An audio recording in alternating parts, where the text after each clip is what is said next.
First time naik motor di Sumatera Barat atau ke Sumatera. Kita ke Jawa sudah, Bali sudah, Sulawesi sudah. Ini pertama kali kita riding dari Jawa menuju ke Sumatera. Tepatnya nanti apalagi kita mau ke KM0 ya. Nah, bawa orang tercinta, ya kan? Sebagai juga mata ketiga dan keempat saya. Ya, Bukan tukang bersih-bersih ya? Bukan tukang bersih-bersih. Pasti kalau naik motor itu pasti capek, lelah. Enaknya itu karena tempatnya baru, suasananya baru, daerahnya baru, terus pengalamannya baru. Dan itu pasti memori baru juga buat nanti diceritain ke teman, ke saudara, Cucu. kayak gitu. Cucu. Kalau aku sendiri ngerasain pakai motor Sumatera baru kali ini. Oh begini karakternya. Jalan juga ada bagus, ada yang enggak. Jadi ada yang naikkan langsung belok. Kayak gitu juga mesti hati-hati. Gitu. Terus jembatan tuh banyak yang istilahnya patah lah ya. Tak tak tak. Nah itu juga kita nggak boleh. Harus konsentrasi, emosi dijaga. Fokus. Nah, fokus. Tahu di jalan aja nggak ada riset Google jalannya gimana, nggak ada. Kalian lihat mana? Lihat pesisir barat. Ya udah kita ikutin barat. Jadi kalau di daerah lain mungkin orang-orangnya beda, ya karakter mereka untuk bawa motor itu pasti beda. Jadi kitanya juga yang harus oh ternyata orang di sini berkendara motornya seperti ini gitu. Jadi kita yang lebih hati-hati sebenarnya. Mobil juga ada. karakter orang bawa mobil di Sumatera juga beda. Beda. Jawa antara Sulawesi beda. Pertama senang, yang kedua belum pernah ke daerah yang baru. Ketiga karena apa ya? Pengen ada yang pengen diceritain aja sebenarnya, memori gitu dengan hobi yang kita suka gitu. Jadi apa yang kayak misalkan saya suka naik motor, jadi ke daerah yang belum pernah saya pergi, ayo naik motor. Nah itu kan satu kesatuan yang bikin kita itu jadi dapet gitu. Jadi kalau untuk mikir di jalan capek gitu, enggak sebenarnya, jangan mikir naik motor udah capek duluan, pasti akan capek. Kita itu pasti mikirnya aku pengen ke tempat baru nih, daerah baru gitu. Apa sih, ada apa di sana kayak gitu. Dengan cara kita ya enjoy di jalan gitu, jangan mikirin capeknya. Kalau capek pasti capek, naik mobil pun capek, naik pesawat duduk pun capek. Jadi posisi jok itu harus disesuaikan dengan postur istri. Kamu mau seperama, jadi tambah busanya sekian senti. Kalau saya nambah busa 7 senti. Biar apa? Jadi istri itu nggak duduk di belakang, nggak begini, tapi ngelihat di atas helm saya. Jadi dia nggak pegel, ngeliatin depan. Kalau boncengan ngeliatnya begini, itu lama pegel, sini pegel. Apalagi ya, kalau pakai box belakang, posisi apa yang di belakang itu ada sandaran buat box, itu penting biar dia lebih rileks. Tapi pastikan boxnya yang belakang kuat menopang, itu aja sih. Terus gear-gearnya juga harus dipersiapkan para suami untuk istri yang bagus. Dari helm, dari jaket, sepatu, ya outfitnya harus bagus juga. Ya kalau untuk para ibu-ibu di rumah yang mungkin worry suaminya naik motor, itu jangan worry sebenarnya. Kita juga sebagai istri bisa kalau ada waktu gitu ikut. Ya nggak apa-apa, nggak usah takut kalau di jalan capek, nanti beresiko tinggi, nggak apa-apa. Yang penting kalau kita sesuai aturan, jalannya nggak yang ugal-ugalan, pasti selamat, insya Allah. Kalau bagi yang couple atau yang punya pilihan resmi ya, ingin bergabung, pastikan ke grup yang cocok dengan diri Anda sendiri, cocok dengan motornya. Kemudian untuk yang bawa couple atau pilihan, ya pastikan keselamatan mereka juga mesti dilihat, seperti jaket yang harus ada protektornya, celana juga harus ada protektornya, sepatu juga sepatu boot, jangan pakai sepatu cats. Helm pun kalau bisa, kalau half face tuh kasihan kena angin-angin, bagusan full face atau modular gitu. Dan kasihlah intercom banyak kok yang murah, dari mulai 500.000 sampai jutaan pun ada, karena di jalan tuh banyak cerita sama si rider dan pillion, ya kan? Nggak perlu teriak-teriakan, capek kok kita teriak-teriak, ya kan? Ada kucing gitu kan, capek kan? Iya. Jadi nggak pakai bahasa tubuh, cubit-cubit gitu. Jangan takut naik motor, apalagi kalau suami yang hobinya naik motor, jangan dilarang. kalau bisa didukung, kalau bisa ibunya aja yuk Aku nggak pernah ikut, dicubit loh. gitu. Nggak pernah. Karena Isi ya. kalau kitanya worry, pasti suaminya pun di jalan akan worry gitu. Ikut aja nggak apa-apa. Lagi naik motor itu enak kok.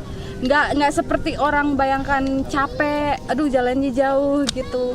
Enggak sebenarnya. Jadi kita yang lebih menguntungkan. Kalau ridernya kan yang bawa motor, mereka fokusnya motor. Kalau kita ini belakang ngelihat daerah baru, pemandangan yang bagus seperti ini, misalkan kita yang untung karena kita yang bisa ngelihat sampai 360 derajat sampai muter kepala ke belakang masih bisa lihat. Kalau ridernya nggak bisa, jadi enaknya itu. Halo rider Nusantara, saya mewakili On Tahut ingin menyampaikan kalau kita di jalan setiap kilometer ada senyuman. Di setiap kita jalan, onta jalan selalu santun, ramah di jalan, say hi sama orang-orang, apalagi anak kecil, selalu excited. Yang kedua, tidak semua rider itu arogan, Kak. Jadi ada beberapa orang yang benar-benar menikmati setiap perjalanannya. Jadi pesan untuk orang-orang di sana, rider tidak semua arogan. Sumatera adalah tantangan tersendiri karena satu, culture-nya berbeda dengan Jawa. Yang pertama emang setiap hewan-hewan ternak mereka dilepaskan. Jadi jangan sampai kebut-kebutan di jalan, guys. Beneran. Jangan sampai, apalagi jalan sepi. Lu meleng dikit, lihat ke kiri, laut. Oh, tiba-tiba guguk atau anjing lewat, lu buyar semua. Oh, parah. Jangan sampai. Tetap fokus, sedikit aja, 1 detik aja udah cukup. Jangan sampai meleng terus-terusan gini, wah, anjing lewat, sapi lewat, oh bahaya. Jangan sampai. Itu yang satu. Bener-bener harus difokuskan ke jalan. Jangan sampai lengah di jalan Sumatera. Hati-hati. Kita kalau mau long trip jauh-jauh hari kan harus olahraga fisik yang pertama. Fisik itu setiap hari lo harus setidaknya harus ada keringat yang dikeluarkan, olahraga fisik. Gak mungkin kamu jalan long trip kalau nggak membersihkan fisik, nggak mungkin. Pasti fisik. Yang kedua ya mental. Yang ketiga baru semua perlengkapan yang harus lo bawa ketika lo riding apa aja. Ya lo anggap lo jalan sendirian, makanya lo nggak boleh menggantungkan orang. Aku nanti mungkin ada orang, nggak, jangan. Jadi prepare untuk riding seolah-olah lu riding sendiri di jalan. Jadi kita memang tidak boleh memaksakan, harus ada kapasitasnya. Diri kita harus tahu sendiri lah, kapasitas lu sampai mana harus tahu. Dan lu harus bisa menilai setiap orang itu, oh ini cocok dengan kapasitas aku nih, oke aku riding sama dia. Jangan memaksakan lu harus sampai sana jam segini, jangan. Lihat kondisi lu, lihat performa lu. Ngantuk ya santuy, ngantuk kalau ada tempat istirahat ya istirahat. Jangan lu geber terus untuk mencapai target itu sesuai, jangan. Jadi sesuaikan dengan keterbatasan kalian. Jangan melebihi batas diri kalian. Momen ini adalah momen dimana kita bisa melihat keterbatasan kita sampai mana, batas kita sampai mana gitu. Lu kalau ngaku rider, lu harus ikut sama-sama kita. On Tahut, gaskan. Seru banget. Oke, seru banget walaupun ini kita kali kedua ya kesini. Tahun lalu kita udah kesini Om. Tahun lalu hanya 2 motor sama Dr. Evo. Kali ini kita rame-rame sama On Tahut. Ini perjalanan kita yang kedua, touring untuk di Sumatera Barat. Tapi besok kita akan lanjut ke kilometer 0. Kita akan gas dari Padang sampai kilometer 0. Ya pastinya juga oke karena kita udah rame-rame sama teman-teman. Nggak hanya berdua. Kalau kemarin kan lagi ada pameran di Hotel Padang. Terus lanjut kita jalan-jalan hanya 2 motor. Kalau sekarang udah pasti lebih enak lah. Yang paling berkesan gimana? Paling berkesan jatuh.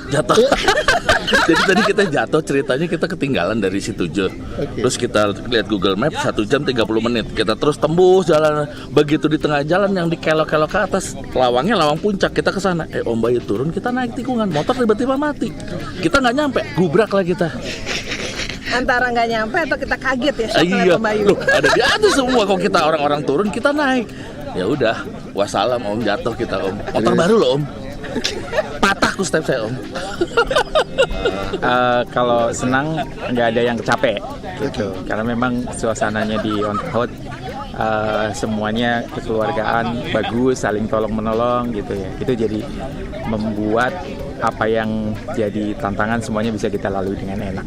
Hari ini panas, capek, hujan juga. Terus pasti sih puas. Semuanya dapat, gunung, laut, semuanya. Keren. Harusnya sih emang kalau bisa lebih deket tadinya buat simpen tenaga besok. Gue gak nyangka sejauh ini nih. Jauh, 1 jam setengah loh. Besok berapa? Gila nih acara ini semua udah oke. Gak ada sih. Karena yang bisa waktunya sedikit kita towing. Yang mau riding jalan, yang penting nyampe satu tempat, jalan bareng, keren. Gua rasain temen-temen ini kompak banget, berasa banget temen, apalagi jauh dari kampung nih, semua jalan bareng jauh, nggak ada tinggal-tinggalan, tunggu-tungguan, tolong-tolongan, saling backup.